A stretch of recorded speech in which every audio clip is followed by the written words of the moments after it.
jogadores e essa adaptação de jogadores estrangeiros. Muito obrigado. Vamos lá, boa noite. Em relação ao jogo, na minha visão, a equipe começou bem, apesar do campo prejudicar um pouco o futebol, para sair jogando. A gente ainda teve um pouco de coragem, jogamos. Os primeiros 20 minutos, acho que até fazer o gol, a gente estava bem na partida, controlando o jogo, sem susto. A partir do momento que a gente fez o gol, a equipe preocupada em se defender deixou de jogar. Isso acabou fazendo com que o adversário crescesse dentro da partida. Em relação à segunda pergunta, obviamente, você citou alguns jogadores que vêm de fora, mas o Nuno você não citou. E o Nuno se adaptou muito rápido. Vai de jogador por jogador. O Nuno se adaptou muito bem. Óbvio que a sequência de jogos ela é muito ruim para todos. O calendário é muito ruim, a gente não vai ficar falando aqui porque faz parte do futebol há anos, desde a época que eu jogava. Então, em relação aos jogadores estrangeiros, uns se adaptam um pouco mais rápido, outros demoram um pouco. O problema é que a gente quer matar as contratações e a resposta muito imediata. E alguns respondem muito bem, como é o caso do Nuno, outros demoram um pouco mais. O Lodge, na última partida e hoje, ele jogou bem. Sim, é um jogador que precisa do 1 contra 1, precisa a gente tentar potencializar o que ele tem de melhor a cada jogador, não só ele. Então, em relação a isso, no segundo tempo, quando você fica sem a bola, preocupado somente em se defender, passa uma impressão de que realmente a intensidade cai. Realmente ela cai muito, mas é muito devido a você não ficar com a bola. Você pode, em alguns certos momentos do jogo, você tentar controlar o jogo com a posse de bola. A gente tomou o gol porque numa transição ofensiva ali a gente errou um passe e acabou gerando o gol do adversário. Se a gente tivesse um pouquinho mais de tranquilidade nessa situação, eu acredito que a gente poderia ter saído com um resultado melhor. Mas estamos vivos, né, dentro da partida. Jogar aqui é muito difícil, o Operário é muito forte aqui, o campo realmente, como eu falei, prejudica muito a qualidade do futebol. Eu acho que a gente se preocupa muito com a qualidade, com a intensidade, mas ela parte do princípio também de ter um gramado adequado, não só aqui, mas como em todos os estádios. Boa noite, Felipe. Bruno Murito, do GE. Desde o primeiro tempo, deu para perceber, até o Vasco já vencendo, você estava muito incomodado com a postura do Vasco não subir muito para pressionar alto o time do Operário, e também com um espaço ali no meio de campo, né? Por essa pressão, o time da frente pressionava e atrás a defesa não subia, assim. Isso foi o que mais te incomodou? Foi essa falta de pressão? Ou, por exemplo, o time ter recuado quando estava sem a bola no segundo tempo? O que mais me incomodou, na realidade, foi você não ficar com a bola. A gente depois, como eu falei antes para o seu colega, a gente focou, depois do gol a gente deixou de jogar, a gente poderia ter controlado o jogo da melhor maneira, mas infelizmente não foi possível.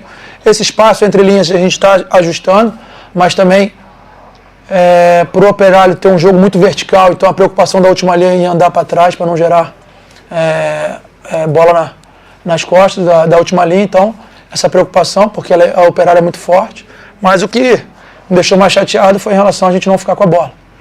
O time antes do gol teve um controle do jogo, tranquilo, conseguiu sair jogando, apesar da dificuldade do gramado, a bola sempre fica viva, isso prevalece a marcação, mas eu vi que já houve uma evolução e esperamos aí continuar nessa evolução para que nós possamos aí conquistar as vitórias no Brasileiro.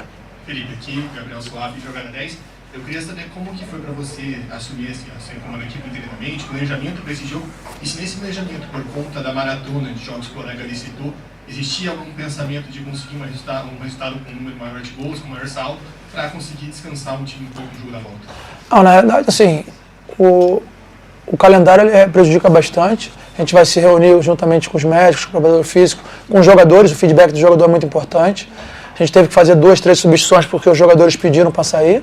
O caso do Nuno, Piton, que está voltando, não jogou a última partida. Enfim, esse calendário realmente prejudica, o jogo é muito intenso. O Vasco tem um elenco muito qualificado e a gente vai procurar usar todo mundo. Acho que a oportunidade ela vai aparecer, o jogador tem que aproveitar da melhor maneira possível. E esperamos aí ter uma equipe bem mais descansada, um pouco mais organizada, para que nós possamos aí diante do Palmeiras conseguir a vitória. Felipe, boa noite. Lili Quirbione, canal A Hora do Vasco. É importante falar com você que estava como diretor técnico, né?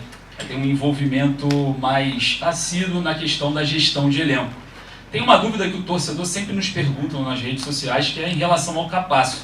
Como a gente observa essa rotatividade do elenco, a falta de opções, a questão do cansaço mesmo que você falou, a gente tem agora uma oportunidade de falar diretamente com alguém que faça essa gestão. Diante do cenário difícil do Vasco financeiramente, o Capasso é o único zagueiro campeão no ano passado, né, campeão paraguaio, e automaticamente se torna um dos mais valorizados no mercado, nem que seja no mercado paraguaio. Porém, o Vasco suprimiu o Capasso. A gente está com uma dúvida do seguinte: a gente imaginava que o Carille seria o real responsável por ter afastado o jogador. Porém, o Carille foi mandado embora e o jogador não retornou aos trabalhos ao Vasco. Queria saber de você a real situação. A real situação que são as escolhas. O Capasso não faz parte do elenco do Vasco. Ele teve a oportunidade para sair. São escolhas. Se você gosta do Capasso, não tem problema nenhum. Mas não faz parte do elenco. O Capasso teve a oportunidade para sair, não quis sair, não faz parte. Se tiver que botar um jogador da base, eu vou botar. Mas o Capasso não faz parte. São as escolhas no futebol, a gente tem.